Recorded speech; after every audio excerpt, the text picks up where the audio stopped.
Okay, so so today we'll discuss some properties regarding Turing machine, and those are important properties, and these are basically some theory. So first of all,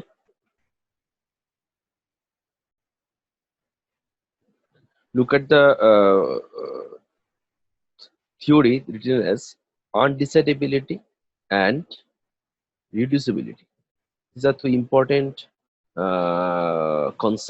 important properties regarding Turing machine: undecidability and reducibility. First starts with problems. Problems or algorithms, there are basically two types: decidable problems and undecidable problems. So first, what is decidable problems? A problem is decidable if we can construct a Turing machine which halt in finite amount of time for every input and give answer yes or no. That means, say we have a problem and we input the problem to a Turing machine, and we input input string for the problem. Now, if the Turing machine can halt with a finite answer, say answer will be either yes or no. When answer yes or no means whether the string or the input of the problem is accepted by the Turing machine or not, or whether the input is belong to the problem or does it belong to the problem or not. Okay, so that will be the answer. If the input string uh, belongs to the problem, or it or whether if the input string is accepted by the Turing machine, then it is called yes. The input string which is given is it belongs to the problem. But when the input string it does not belong to the problem, say it belongs to some another problem, then Turing machine will answer that no, this string input string does not belong to this problem. So simple, we will input, we will give a problem to the Turing machine, and we will give a string to the Turing machine, and we want the answer from the Turing machine whether the string or input belongs to this problem or not. So if it is yes, answer is yes, then the input belongs to this problem. If answer is no, then the input does not belong to this problem. So if for a problem Turing machine can answer it, or if for a problem and for an input string Turing machine can find the answer yes or no, then that problem is called decidable problem. That means the problem is decidable by a Turing machine. Okay. Now, example of some decidable problems. First of all, equivalence of two regular languages. Say given two regular languages, then there is an algorithm and Turing machine to decide whether two regular languages are equivalent or not. So you'll be given two regular languages. Say you are given language L1. See, you are given language L1 and language L2. Now we want to find that these two regular languages L1 and L2 are equal or not, equivalent or same or not. In that case, we can use the Turing machine, say M, and we will input this Turing machine. We will input these two languages L1 and L2 to the Turing machine, and this Turing machine can find the answer whether these languages L1 and L2 are equal or not. So that is Turing machine halt with a finite answer. So the answer in this case will be either yes or no. So Turing machine will halt with a finite answer. That means this type of problem, whether two regular languages are equal or equivalent or not, this type of problem is decidable problem. Number two, finiteness of regular language. Say given a regular language, then there is an algorithm Turing machine to decide whether regular language is finite or not. Say you are given language L, regular language. Now we want to construct a Turing or design Turing machine M, so where if we give the input L to this Turing machine to find whether this L is finite or not, that is whether there is any finite string for this L or not, then a Turing machine will say either yes or no. That means Turing machine will halt with the finite answer, that is whether this L is finite or not. This answer is decidable by the Turing machine. Number 3, say emptiness of context-free language. Say given a context-free language and there is an algorithm whether save is empty or not. Say you are given a context-free language L. This L may be empty. That is maybe 5. That is L may have no string. It may happen. So we want to construct a Turing machine M where we will input this context-free language, and this context-free language and Turing machine will say the answer that whether this L is empty or not. The Turing machine will halt with a finite answer with yes or no. The Turing machine will say either yes or no. That means it is decided. So in simple way, we can say that a problem is decidable when Turing machine has a finite answer. That is, Turing machine has the answer yes or no regarding this problem. Next, undecidable problems. What is undecidable problems? The reverse case of decidable problems. So problem is undecidable if there is no Turing machine which will always halt in the finite amount of time to give answers yes or no. Simply, it is reverse case of decidable problem. So say you are given a problem P or algorithm P, whatever. Now you have a Turing machine M.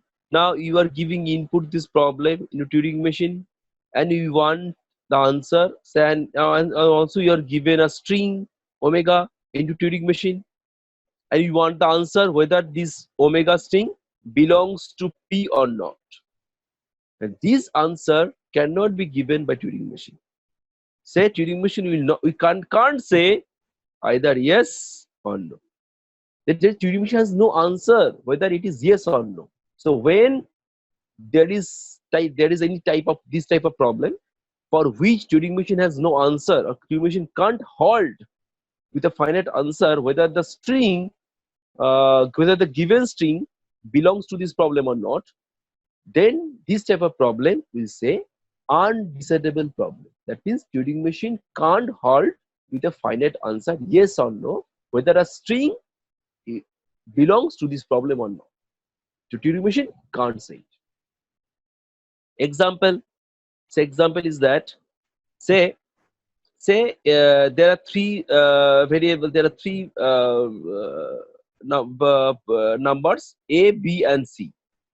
And C, we have equation a to the power n, b to the plus b to the power n equal to c to the power n. Okay. So a to the power n plus b to the power n equal to c to the power n. This equation cannot be solved for any value of a, b, and c. So it is written that there is no three positive integers a, b, c for which this type of equation can be solved for n greater than 2.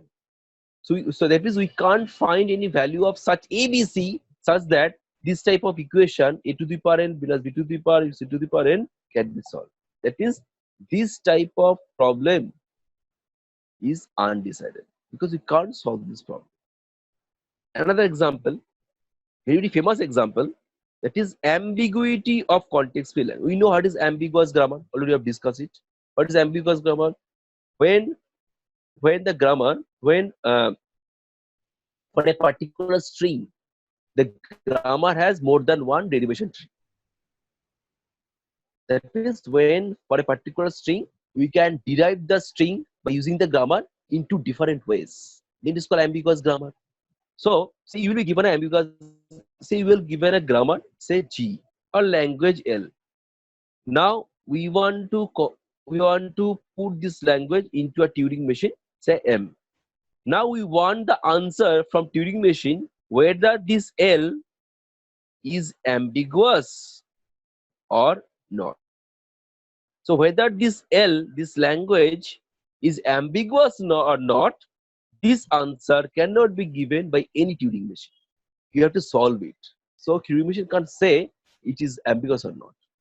That means to checking ambiguity by a Turing machine is undecidable problem. Next, equivalence of two regular of context-free languages. Similarly, say you have two context-free language, say L1 and L2. Now we want to find a Turing machine M, where we will input L1 and L2 into M, and the Turing machine will find the answer whether these two languages, context-free languages L1 and L2, are equivalent or not.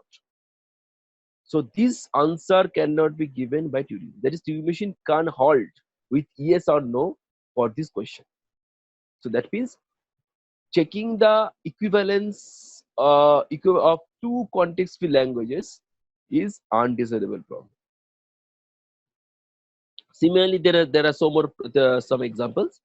So that means we can summarize it that when for a given problem and for a given string, the Turing machine can't halt with a finite answer, that is whether yes or no the string belong to the problem or not, then that type of problem is called undecidable problem. And when there is a finite answer, yes or no, yes the string belongs to the problem, then we can say the problem is called decidable problem. Now there is another concept, semi-decidable problem. It is like that.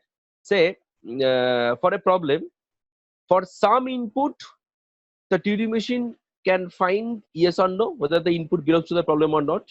But for some input, the Turing machine can't say whether the input belong to the problem or not. That is it is semi. That is for that is a answer for some set of input, but Turing machine has no answer for all the set of input. It is called semi-decidable problem. But basically, say there are two types of problems: decidable problems and undecidable problems. Next, very famous theorem, Rice theorem. Very famous theorem, Rice theorem. So what is Rice theorem? So look at the Rice theorem. So Rice theorem says that, say, Rice theorem. Rice theorem says that for non-trivial problem on recursive enumerable language, non-trivial means the problem which is hard to solve. There is no easy equation, easy solution for the problem. Now say recursive enumerable language. What is recursive enumerable language? The language which is accepted by Turing machine is called recursive enumerable language, which is type 0. Now, what is written there? Every non-trivial problem on recursive enumerable language is undecidable. That means, say you have a language L, or you have a grammar language that is recursive enumerable language. Now, whether this language, whether the complement of this language, say LC, this complement, whether the complement of this language, say LC, is also recursible or not, this type of answer cannot be given by the Turing machine. Again, I repeat. Say you have a recursive enumerable language L, that is the language which is accepted by a Turing machine. Now we want to find the answer that whether the complement of this language, say LC means complement of this language. Okay, so whether the complement of this recursive enumerable language also recursive or not. So whether this LC is also recursive in removable language or not, this type of question, this type of answer cannot be given by any Turing machine. So that's why this is written. Every non-trivial problem on recursive removable language. That is, any question, any problem regarding recursive removable language cannot be solved by Turing machine. So any problem or any question which is regarding recursive removable language, this question cannot be solved. So this is called Rice theorem. That means any problem regarding recursive removable language is undecidable. This theorem is called Rice theorem. Okay. So and remember, Rice theorem is very important theorem, because Rice theorem, by Rice theorem, we can say that whether you have a language that is recursive in language are fine, but whether say different properties. So we can say we want to find that L is a recursive language and L2 is another recursive enumerable language. Okay. Now you want to check whether these two recursive enumerable language L1 and L2 are equivalent or not. We want to check whether these two recursive enumerable language L1 and L2 are equivalent or not. To check it, say we have engaged a Turing machine M.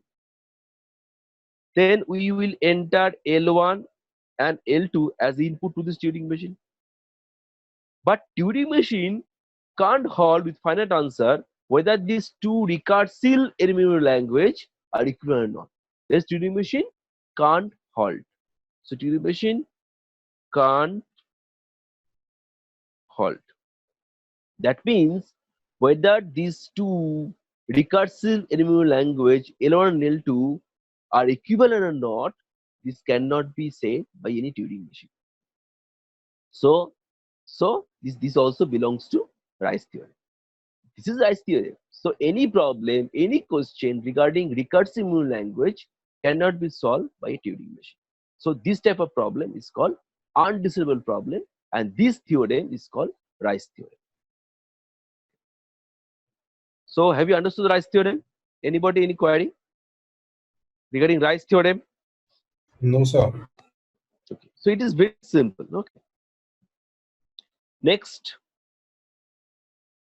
another important concept, reducibility and reduction. Same thing basically. Okay. So look, what is reduction or reducibility? This term very important. Reducibility or reduction. This term. So what is reducibility reduction? Say you have a language where you have a language L. Now we want to convert or transform this language A into language B. So what I have told? So you have a language A, and we want to convert or map or transform this language A into language B, another language B. Okay. So this type of mapping is called reduction. That is, you are reducing or transforming a language into another language. So basically, reduction is also called a mapping function. What is the definition? Look at the definition. Language A is reducible to B if there exists a function f which will convert strings A to strings B.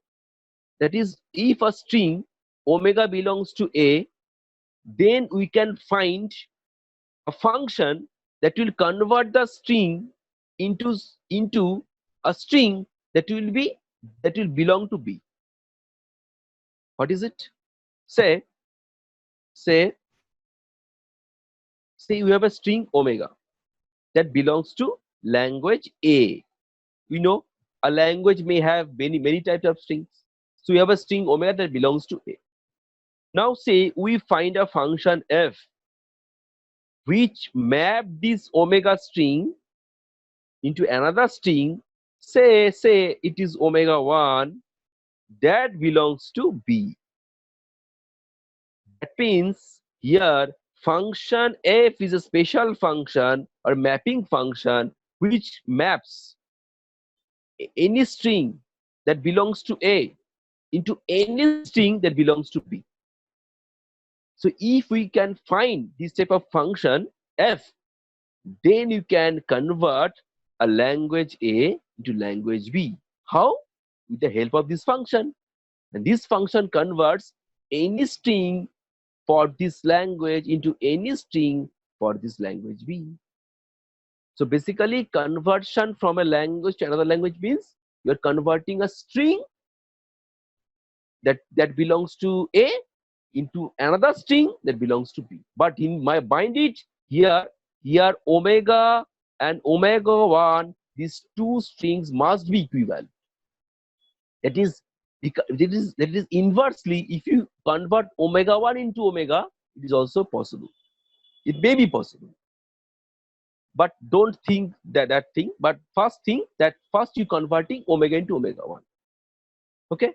So reduction, basically it is reduction. Again, another definition I've given: a reduction or mapping function from a language A, which that language where the string is sigma star, to language B where the string also belongs to sigma star, is computable function f that maps sigma star to sigma star. That means that maps set of strings from A to set of strings to B, such that omega while belongs to capital A, and such that we can find a function f which converts omega into another string omega, f omega, where f omega belongs to B.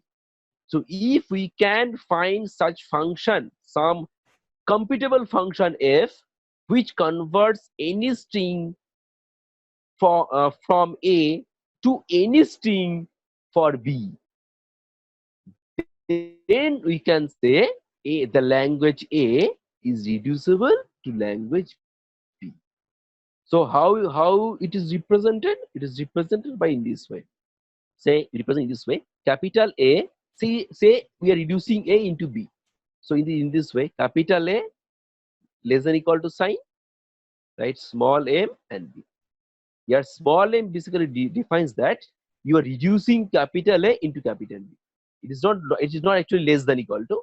This sign means you are converting, you are mapping, or you are reducing the string. Sorry, you are reducing the language A into language B. And the reducing a language into A, from A to B, means basically you are reducing or converting a string from A to string or B. It is called reduction. So all of you understood this thing. What is reduction? Any query regarding reduction, reducibility? So, Okay. So next point will come. So there are some questions given. So just read the questions. First one is G is context-free grammar. Okay. Question is context-free grammar, is the language generated from G, LG is phi, it is empty. So is the language from G is empty? Second question, G is a context-free grammar. So is the language LG belong to sigma star? That is, it can generate all possible strings for sigma. Then third question, M is a Turing machine. Is the language generated by Turing machine M is regular? We know that Turing machine is the most generic automata. It accepts type zero productions. So you know Turing machine basically it is a superset of all the automata. That is, Turing machine can accept context free, can accept regular, can accept context sensitive, all types of languages. Now the third point says that AIM is a Turing machine. Fine. Now we want, say we have a language LM. LM is a language that is accepted by Turing machine M.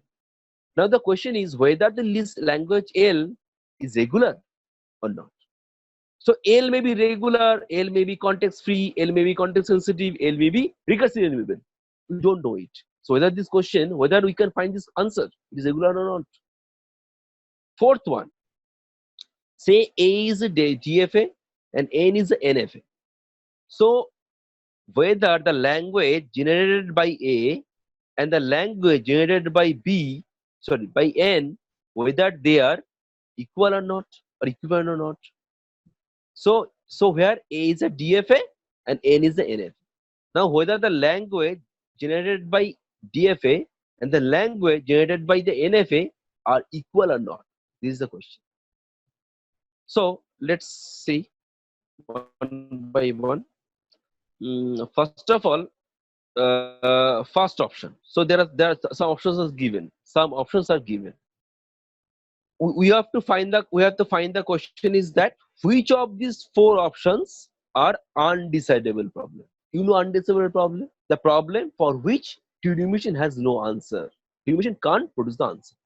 So which of these problems out of four problems are undecidable problem? Let's check one by one. First one, option one, that is first one, whether CFG is empty or not, this problem is decidable. Remember, that is, we can find a Turing machine, capital M, that can find the answer, that is whether a given context-free grammar or language LG is empty or not.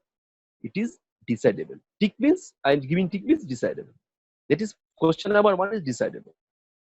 Question number two, whether context-free grammar G generate all possible strings, with all possible strings for a given sigma star, it is undecidable. That means, say you are given a set of string sigma, set of strings, set of alphabet sigma, say a sigma content A, B, A, N. Now say you have a context-free language L, G, and they say this sigma belongs to the grammar G. We know grammar has four tuples. Sigma is important part of grammar. So say we have a grammar G, and this grammar contains a sigma sigmol, and sigma is a set of alphabet, and sigma contains A and B. That is grammar may contain only symbols from A and B. Now this grammar is context-free grammar. Fine. Now the question is, we have a language, say context-free language, that is generated from the grammar G. So how to write it? LG. LG means the context-free language that is generated by the grammar G. The question is that whether this LG, this context-free language, can generate all possible combinations of A and B. This question cannot be given or cannot be answered by Turing machine, because there may be a situation where this grammar, this language, cannot generate all possible combinations of A and B. For example, the structure of this language may be like that: A to the power n, B to the power n, right? Or the structure may be like that, A to the power n, B to the power 2n. That is, all possible combinations of A and B should be there. It is not mandatory for any language, like that. So these type of questions cannot be answered by Turing machine.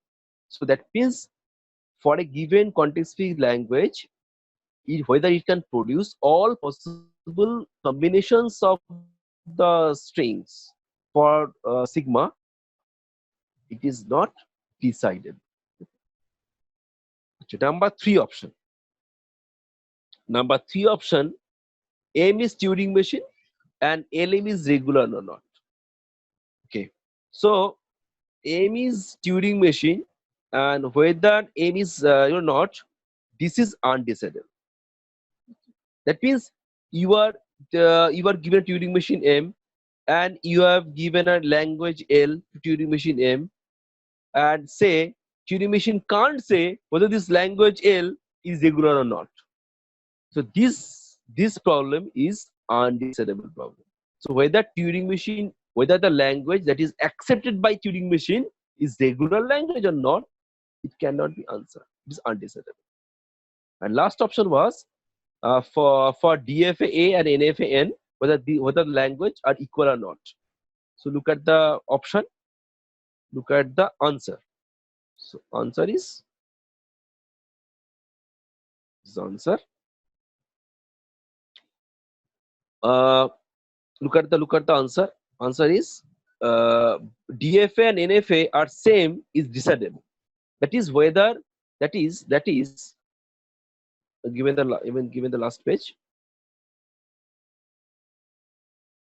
That is for a given DFA and given NFA, the language generated by A and language generated by N are equal or not, it can be decided. It can be answered by Turing machine. So, which are undecidable?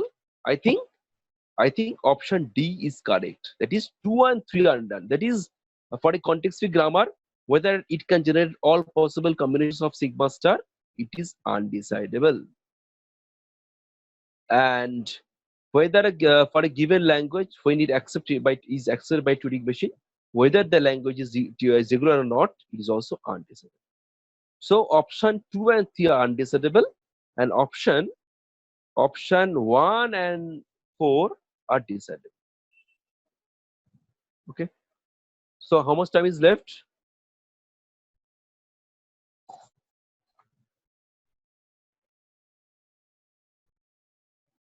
Hello. 4 minutes, I guess. 4 minutes. Okay. Okay. So we are ending this point, and after just after 1 minute we start another class. Okay. Okay, sir. Yeah. Just you all please go through these notes first. What I have told, just go through the notes. Okay, okay. Undisability, disability, reduction, and different types of undesirable problems.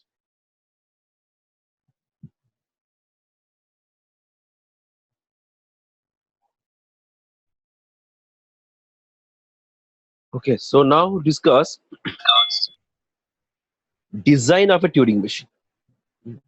So already you have discussed different types of design approach.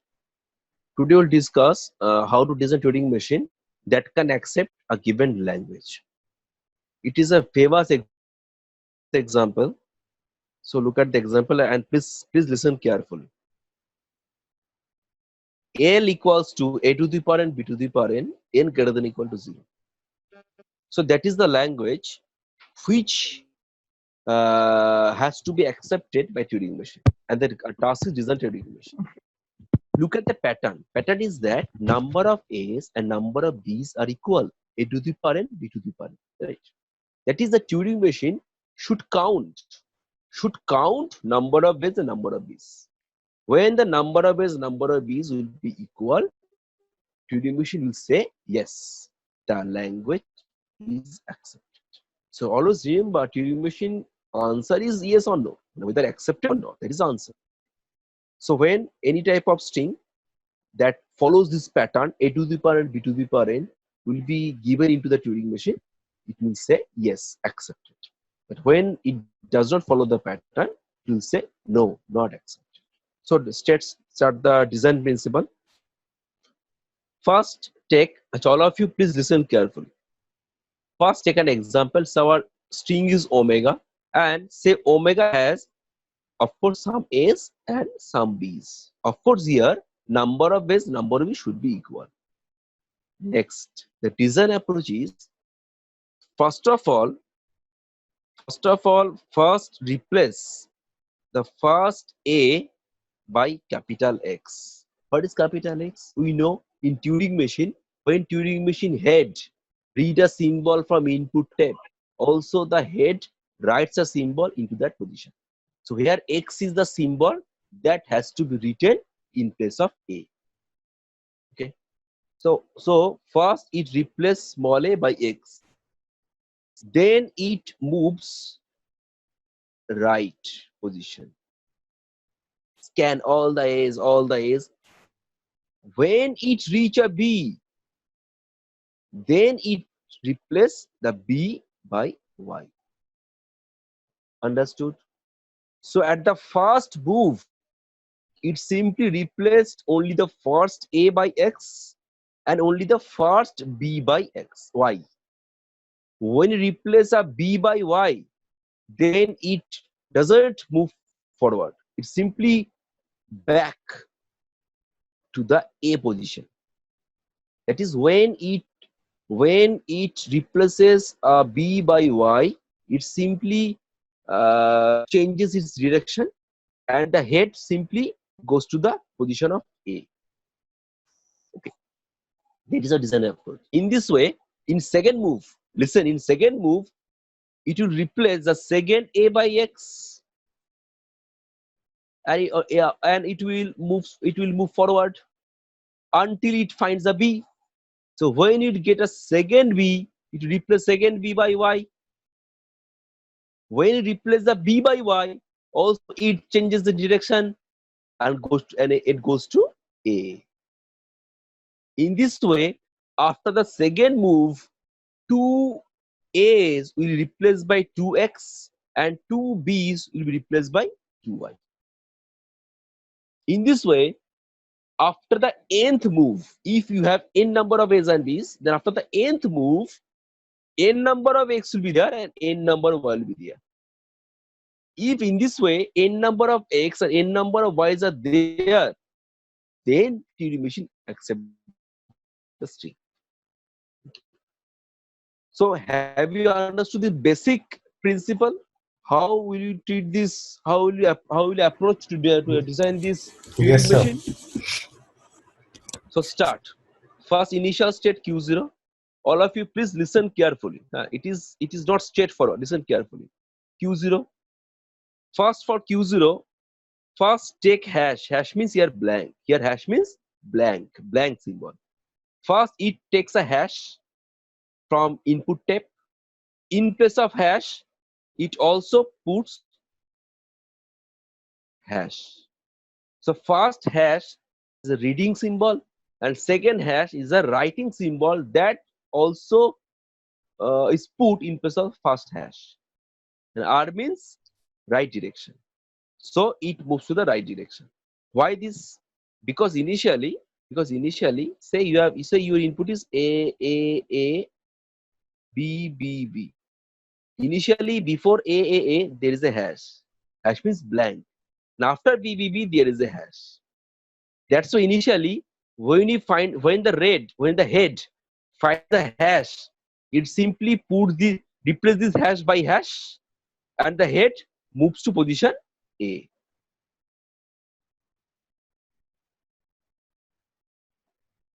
So when the head finds the hash, it simply replaces the hash by hash and goes to A. That is right movement. So this step is for that. So finds the hash, replaces the hash and goes to the first A position. Now Q1 means you are over A, on the first A, Q1. I've told you first A replaced by X. So look at the move. It finds A replaced by X, right direction. That is, head moves to the right direction. And it goes to set number Q2. Set number Q2. Set number Q2 means it simply Q2 means say when it replaces the first A by X, it goes to Q2. Q2 means now it is on second input, that is second A. Okay. So when it is second A, I have told you at each move it will replace only one A. So when it is on the second A, it will replace the second A by A, because in the first move already one replacement has been done. So at each move, remember only one A will be replaced by X and other A's will be replaced by S. So when you replace the first A by X and go to right direction and we find another A, that's the second A, we simply replace the second A by A. By which move? By this move. Second A, that is to find A and replace A by A. And go to right direction. Go to right direction means now the head will go to the third A position. And what to our third A? I've told you, since already first A has been replaced by X, all the remaining A's will be replaced by A's. So third A also will be replaced by A. That means all the remaining A's up to the first B will be replaced by A's. That's why I've written this self loop over Q2. This self loop replace all the A's by A's and go to right direction. This self loop will replace all the A's by A's and it moves the right direction. Now when it reaches first B, then what to do? First B means it replaces the first B by Y. So look at this direction, this movement. It finds the first B or a B replaced by Y. And look at the direction, left direction. Why left direction? I have told you, when it replaces the B by Y, it simply changes the direction of head. And it comes back to X position or A position. That's why when it replaces a B by Y, and that movement is L. It is now after replacing the B by Y, that is we are in the first step, then the movement head simply reverse. Okay. Now go to Q3. Q3 means just think before this A, before this Y, what is there? Of course there is A. There is A. There is A.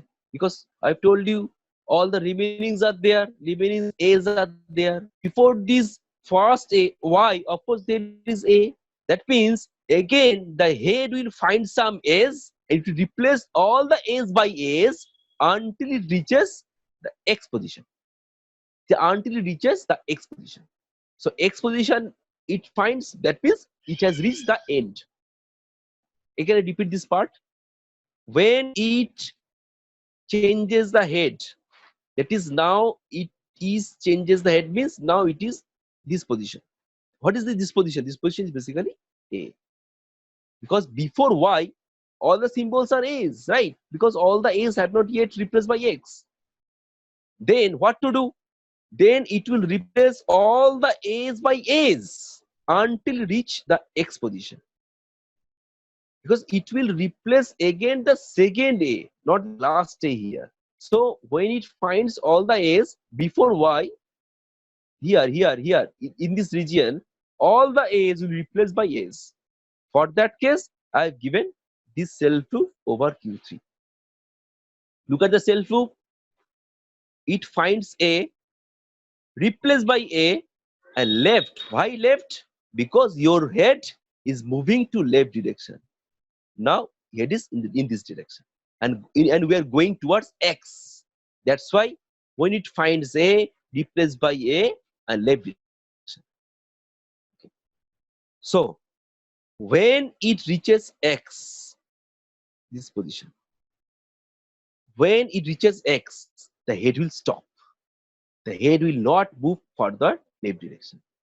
For that case, this transition. What to do?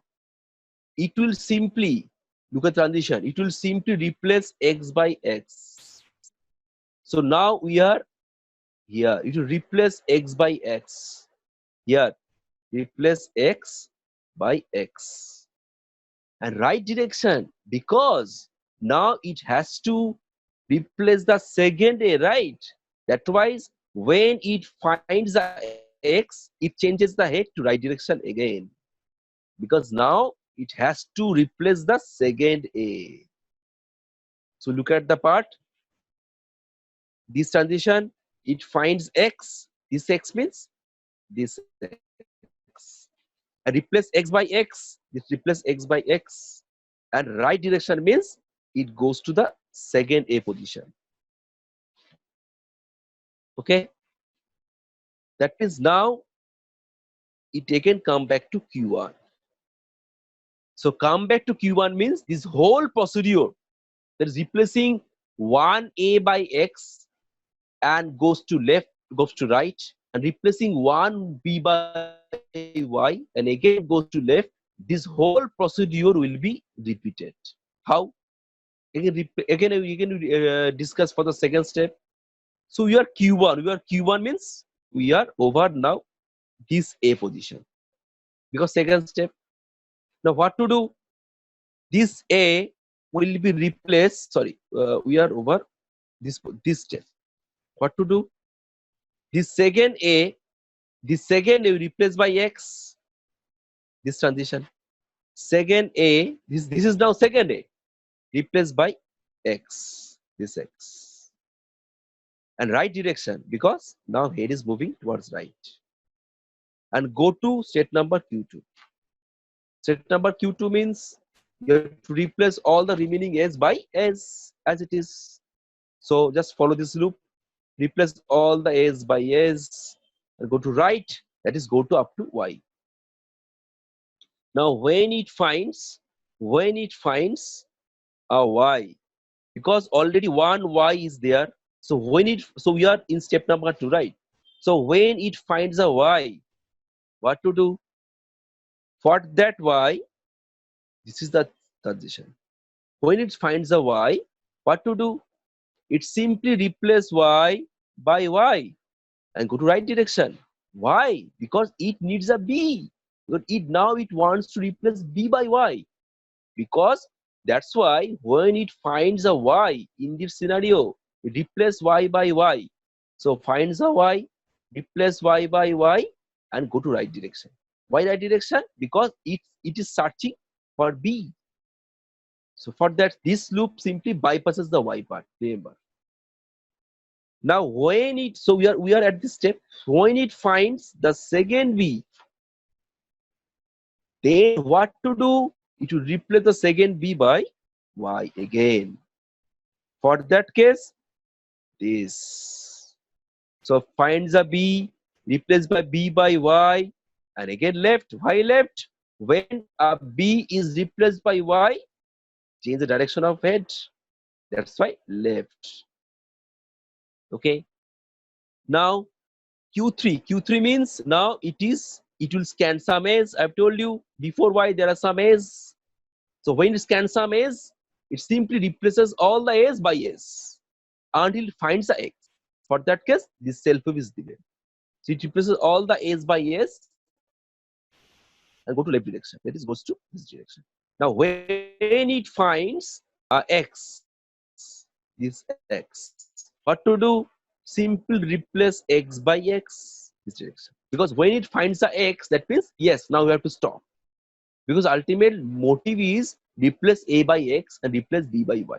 So when it finds a Y in the left hand side, it simply when it finds a X on the left hand side, it stops and it changes the direction of the head. So when it finds this X, change the direction to right, because now it has to replace the third A. That's why it changes the head, and it again come back to Q1 position, Q1 state. So in this way, the whole procedure will be repeated. One thing I want to mention you that remember, this loop is for replacing all the A's and go to right. This loop is for replacing all the Y and go to right. This loop is for replacing a B by Y and change the head from right to left. This move is replacing all the A's by A's and moving the head from to left. So basically you can say this loop and this loop are reverse. This loop is applied when you are going from left to right, and this move is applied when you're going from right to left. Okay, and then this move basically replace a Y when it finds a Y, because ultimate it wants to replace a B by Y, and this move replace a X by X when it finds a X on the left extreme position, and this move simply replace a by X. So in this case, our main important actually loops which basically replace the symbols are basically this loop, this transition replace the A by X, and this transition replace the B by Y. So these two transitions basically the transitions which replace A by X and B by Y. And other transitions required to follow our approach. Now in this way you can see that this portion will be repeated, will be inside a loop. So this portion will be repeated. Okay. Now say, think a scenario in this way, all the A's have been replaced by X and all the B's have been replaced by Y. There is no X, no Y. That means in that case, this section will not be begin because there is no A's left, right? So there will come a scenario that we are on state Q1, but there is no A is left, so there is no need to replace A by X. That means we are in Q1, but we don't need to repeat this section. Don't repeat this section because there is no A's left. All A's are X now, all B's are Y now. Then what to do? I've told you before that A's, all A's, there is a hash blank. After all B's, there is a hash. So now the objective is you have to scan this right hash. Okay. And before that, when you are in Q1, when you are Q1 means of course you are on position X. You know this transition. This transition simply brings the state Q1, and Q1 means you are on X position. So when you are, so remember, so just listen carefully this statement. When you are in last step, that is when all the A's are X and all the B's are Y, then when you are in Q1, at that time you are on this X that is just before Y, because already all A's are converted into X. Again I repeat, when you are in Q1 and when all the A's are X and when all the B's are Y, and when you are in Q1, that means you don't need to start this, and that means you are on this extreme X position that is just before Y. Now what to do? Now you have to just bypass all the Y's, those are after X, and go to the last hash position, because last hash means last blank. Okay. So when you are in Q1 and when you are in X part and there is no A's, that means now you have to bypass all the Y's that comes after X, and you have to go to hash position. For that case, that is the transition. Look at. So when you are in this X, there is this X, and that means now you are going to scan or bypass all the Y's. That means you have simple replace all the Y by Y, all the Y by Y, all the Y by Y. So look at the transition. You are finding a Y, replace Y by Y, and right direction. Why right direction? Because we are going to this direction to scan the last hash. So this transition basically it replaces or bypasses all the Y's, those will come after X, and to reach the hash position. Okay, and this transition occurs with this transition, this self-proof also. And lastly, think this scenario, you are so at this position, last hash position, because already you have bypassed all the Y's. So at last, of course, you will reach at the last hash position. So that means now you are in Q4, and just think this scenario. You are on Q4 and you are going to scan the last hash because all the Y's have been bypassed by this transition and by this transition. Now what to do? You have to read this hash and you have to replace this hash by hash. So this transition. So read the hash, the last hash, replace the hash by hash, and go to right direction. Right direction means just think the scenario. So down, that means if there is a hash, there was a hash. Now your head is just after the hash at the extreme right position. After this movement, So, and when you reach this position, so this position will be noted as final state. So when you can reach at the last position after the hash of the right hand side, that means you are in accepting state. We define this, it is as accepting state. So we reach final state, QF. And just listen, you just practice this thing, and you'll find that we can reach final state only we can replace all the s by x and all the b's by y, and we can scan the last hash also.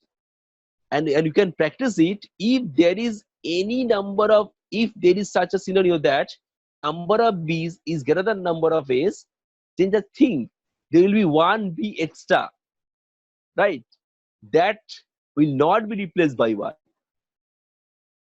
And just think, if there is a scenario when one a is extra than number of b's, then there will be a scenario that one a will be extra, that will not be replaced by x. Understood?